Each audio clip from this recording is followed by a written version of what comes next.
a lot of mystery around the new offense, right? But as a defensive guy, where has it tested you? How has it helped you guys get ready? What are some of the things that you've noticed as far as when you're going up against it? Has it fooled you? Has it kept you on your toes? What types of things have you noticed?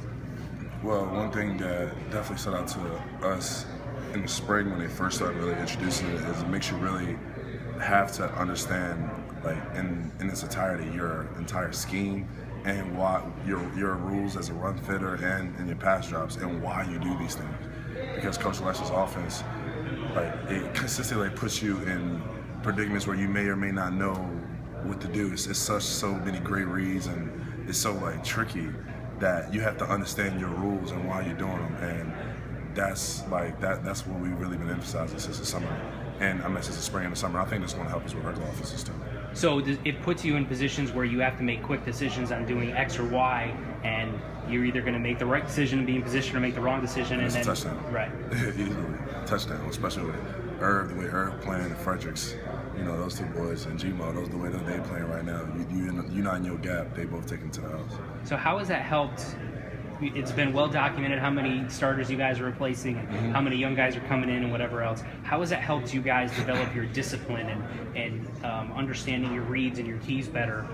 Having that offense put you in those positions all the time. Well, you definitely understand the importance of staying in your gap. You know, manning your responsibility and not farming someone else's lane. That's kind of what we like to say. You know, just do your job and handle your responsibility. Have trust in the guy next to you that he's going to do his responsibility. And that, I think their offense has definitely put us in positions where we had to learn that the hard way.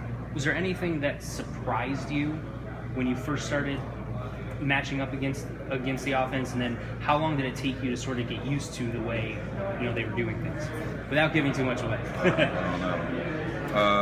One thing that did surprise me, well, the reverse sucks. I hate the reverse. And just how fast they could get to the edge. Like, it was one play, Irv, in the spring. I remember when they first put when they first put this one play in, and he was like 10 yards behind us before I felt like I even moved. And that's Irv being really fast, right? But then like me just not knowing that they could get to the edge just that fast, get the ball outside that fast. Yeah, it was definitely. How does that help you guys prepare for? You guys are going to see a bunch of different offenses throughout the whole entire schedule. So how does going against an offense that does all of these different things, puts you in all these positions, how does that help you prepare for the schedule as a whole?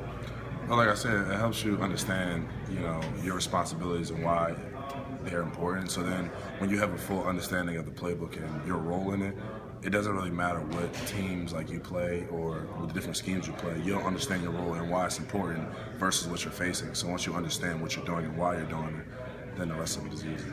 Give me a couple of true freshmen on the offense that have surprised you, and then on the defense that have surprised you. Fredericks is really good. Dungy. I love Dungy. Dungy's really good. And Tate Strickland's really good too. Defensively, I'm going to go with Stephen Clark. He's probably number one. What about Stephen has been so impressive? First of all, it's his work ethic. The first couple of days, the young guys were struggling heavily with our blitzes. We have a lot of blitzes, a lot of different combinations, especially our Okie package, and they were struggling. And I remember the next day, we came in and, Coach Lee was talking to me. He was like, yeah, Stephen Clark was in here an hour early to film him. Then he was one of the dudes, and when he won with the ones, it's no drop off, between him and Caton and Chris, or Black for that matter. John Raymond for that matter anyway. So he works really hard, and he's a humble dude. He just so willing just to play his role and play the game. That's what I like about Clark. And I'm gonna say I like Ted. He's not a freshman, but he a newcomer, so I feel like I'm gonna sneak him in. Right. Yeah. You mentioned Jordan Fredericks and Dante Strickland as a couple of guys on offense. What about them has surprised you, and when was there like a moment when they first did something in practice when you're sort of went, whoa? It was definitely a scrimmage at Fort Drum. Both of them, their like vision and their cutbacks and their footwork was just like what you don't expect. You expect it, for true freshmen in there, the twos in there, we're gonna beat them up a little bit. and you could just tell like it clicked for him and for jump, especially in that scrimmage, because in that scrimmage you could see just Jordan just making moves, and he's out, he's breaking 40-yard runs on us. So now we looking around like, hold on, come on, we gotta really come at this boy now. Right. And the same thing for Tay Strickland. He didn't get a chance to play in Fan Fest, but when he gets his opportunities out there, he plays hard. Last question: how many wins for the Eagles this year? Undefeated, baby. 16-0. 18, what was it, 19-0? 19-0 gets you a Super Bowl. Yeah, 19-0, baby. We going undefeated all the way. All right, I'm gonna hold you to that. No problem. All right, thanks, man.